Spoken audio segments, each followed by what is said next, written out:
गरिमा दुल्हन बनी खिड़की के पास खड़ी बाहर की तरफ देखे जा रही थी। तभी पल्लवी कहती, देखो तो जरा, हमारी दुल्हन को कब से दूल्हे राजा के आने का इंतजार कर रही है और दूल्हे राजा देर पर देर करे जा रहे हैं। लगता है दूल्हे राजा को बहुत वक्त लग रहा है तैयार होने में। आखिर लगे भी क्यों ना, हमारी दुल्हन है ही इतनी खूबसूरत। उफ उफ, बस भी करो अब तुम लोग। गरिमा कहती, अभी तक तो राहुल को आ जाना चाहिए था। मैं उसे देखना चाहती हूँ।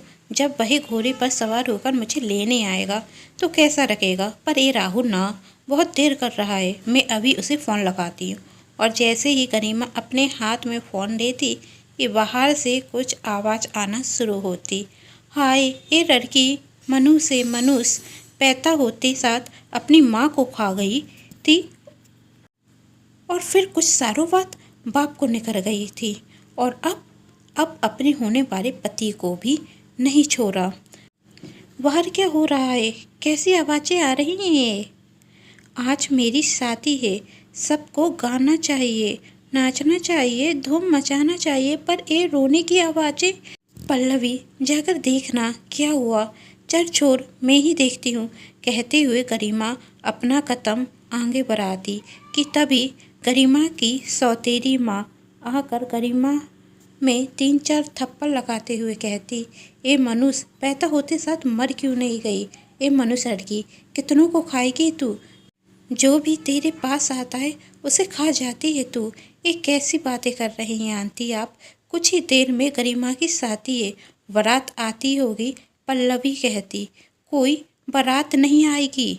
अब ये मनुष्य लड़की खा गई अपने होने वाले पति को।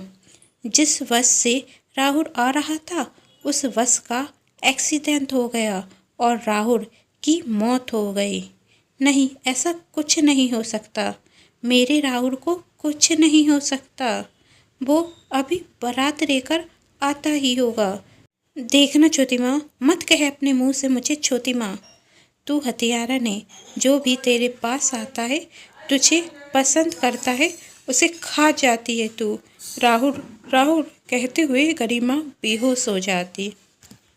और थोड़ी देर बाद गरिमा को जब होश आता तो उसकी सौतेली माँ एक बैग पैक कर गरिमा की तरफ करती और उससे कहती, तुझ जैसी मनुष्य की अब इस घर में कोई ज़रूरत नहीं। चल निकल जा मेरे घर से। आंटी, आप एक क्या कह रहे हैं? गरिमा की सहेली पल्लवी कहती, गरिमा को इस वक्त हम सबकी ज़रूरत है। वह जिस दर्द से गुजर रही है वो बहुत गहरा है और गरिमा को आप घर से निकाल दोगी तो वह कहाँ जाएगी? जाकर कुएं में मर जा, पर इस घर में इसकी कोई ज़रूरत नहीं।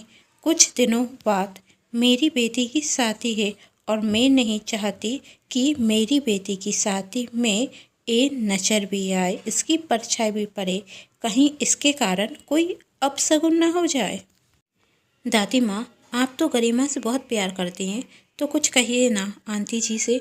तब गरिमा की दादी कहती, गरिमा की छोटी माँ बिल्कुल सही कह रही है। गरिमा और हम सबके लिए ये अच्छा होगा कि गरिमा घर छोड़कर चली जाए। कैसे रोकें आप सब अपनी बेटी पर इतना अत्याचार, जिस वक्त गरिमा को आप सबकी ज़रूरत है सबसे ज़्यादा, उसी वक्त आप सब उसका साथ छोड़ रहे हैं। चल गरिमा, कोई तेरा साथ दे या ना दे, पर मैं तेरा साथ हमेशा दूंगी। तू चल मेरे घर चल, कहते हुए पल्लवी गरिमा का हाथ पकड़ती और गरिमा को अपने साथ अपने घर ले जाती। लेकिन गरिमा के नाम पर तो मनुष्य का कलंक लग गया था, तो उस बेचारी को कहाँ जगह मिलने वाली थी? पल्लवी के घर। जैसे ही गरिमा पल्लवी के साथ उसके घर पहुंचती तो पल्लवी की माँ गरिमा को बाहर खड़ा कर पल्लवी का हाथ पकड़कर उसे कमरे में लेकर आ जाती और कहती, तेरा दिमाग खराब है क्या, जो इस मनुष्य को इस घर में लेकर आ गई? अरे यह मनुष्य लड़की अपने माँ बाप को खा गई और अब अपने होने वाले पति को भी नहीं छोड़ा, तो तुझे क्या रखता है? यह तेरे लिए अच्छी है? अगला नंबर कहीं तेरा ही ना हो। इसकी ज़्यादा हितैषी मत बन और इसे इस घर से जाने के लिए कह, वरना मैं धक्के देकर बाहर निकालूंगी। पर माँ, गरिमा इतनी रात को अकेले कहाँ जाएगी और कहाँ रहेगी? उसके पास ना पैसा है और ना रहने के लिए कोई घर। अब तो उसके सब अपने पराए हो गए हैं। तो ठीक है, पल्लवी की माँ ने कहा, आज रात इसे रुकने देती हूँ। उसे खाना खिला दे और हाँ, यह ले कुछ पैसे, जाकर उसे दे देना। उसके बाद वो कहीं भी जाए, कहीं भी रहे, उससे हमें कोई मतलब नहीं होना चाहिए। पल्लवी अपनी माँ को समझाने की बहुत कोशिश करती, पर पल्लवी की माँ मानने को तैयार नहीं थी। और जब पल्लवी कमरे से बाहर आती तो देखती गरिमा वहाँ से जा चुकी है और उसके लिए एक पत्र छोड़कर जाती, जिसमें लिखा था, मेरी दोस्त, तूने मेरा बहुत साथ दिया। शायद तुझ जितनी अच्छी सहेली फिर मुझे ना मिले, लेकिन तेरा और मेरा साथ यहाँ तक ही सीमित था। मैं नहीं जानती मैं कहाँ जा रही हूँ, पर जा रही हूँ यहाँ से कहीं दूर, जहाँ ये मनुष्य शब्द मुझे सुनाई ना दे। आखिर अब कहाँ जाएगी गरिमा इस अनजान दुनिया में? कौन देगा उसे सहारा? क्या कोई बेगाना देगा उसका साथ, या छूट जाएगा उसका भी साथ?